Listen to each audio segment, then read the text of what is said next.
The Reverend William P. Mahady, who was a Catholic chaplain in Vietnam, tells of a soldier, a former altar boy, in his book, Out of the Night, The Spiritual Journey of Vietnam Vets, who says to him, "Hey, chaplain, how come it's a sin to hop into bed with a mama son, but it's okay to blow away gooks out in the bush?" Consider the question that he and I were forced to confront on that day in a jungle clearing, Mahady writes. How is it that a Christian can, with a clear conscience, spend a year in a war zone, killing people, and yet place his soul in jeopardy by spending a few minutes with a prostitute?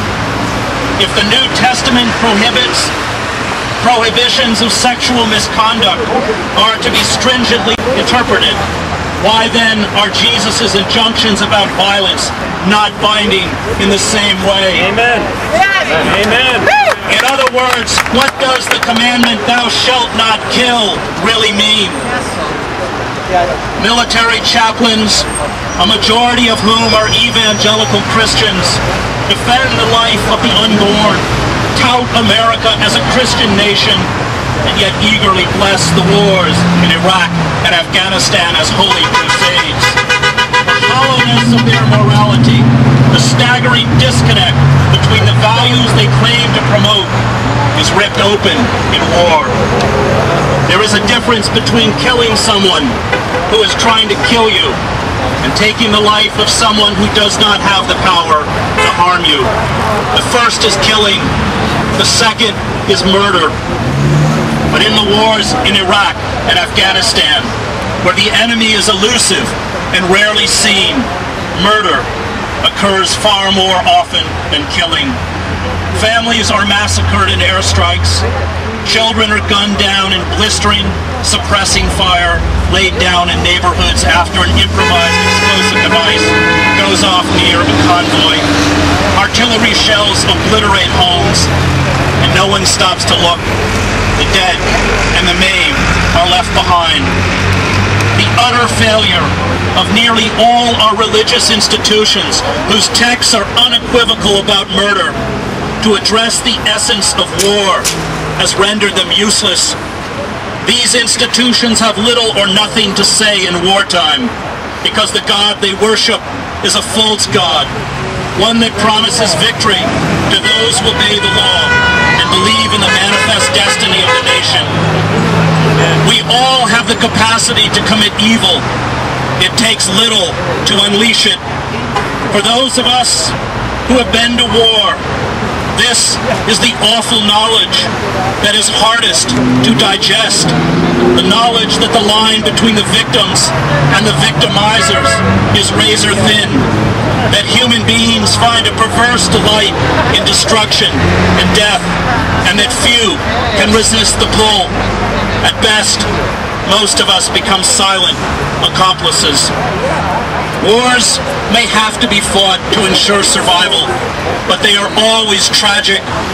They always bring to the surface the worst elements of any society. And those politicians who speak of war as an instrument of power, those who wage war but do not know its reality, these powerful statesmen, the Henry Kissingers, Robert McNamara's, Donald Rumsfeld's, and Dick Cheney's, those who treat war as part of the great game of nations, are as amoral as the religious stooges who assist them. And when the wars are over, what they have to say to us in their thick memoirs about war is also hollow, vacant, and useless. In theological terms, war is sin, writes Mahady.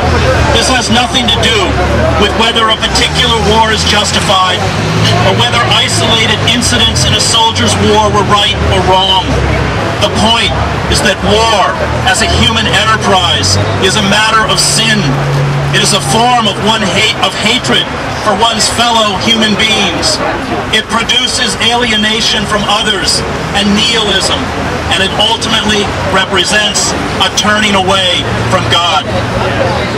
The young soldiers and Marines do not plan or organize the war. They do not seek to justify it or explain its causes. They are taught to believe nation and religion are interwoven. The will of God becomes the will of the nation.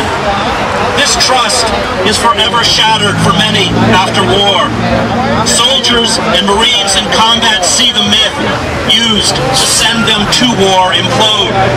They see that war is not clean or neat or noble, but venal and frightening. They see into war's essence, which is death. War is always about betrayal. It is about betrayal of the young by the old, of idealists by cynics, and of soldiers and Marines by politicians. Society's institutions, including our religious institutions, which mold us into compliant citizens, are unmasked. This betrayal is so deep that many never find their way back to faith in the nation or to any God. They nurse a self-destructive anger and resentment, understandable and justified, but also crippling. Ask a combat veteran struggling to piece his or her life together about God and watch the raw vitriol and pain pour out. They have seen into the corrupt heart of America, into the emptiness of its most sacred institutions, into our staggering hypocrisy. And those of us who refuse to heed their words become complicit in the evil they denounce. Thank you.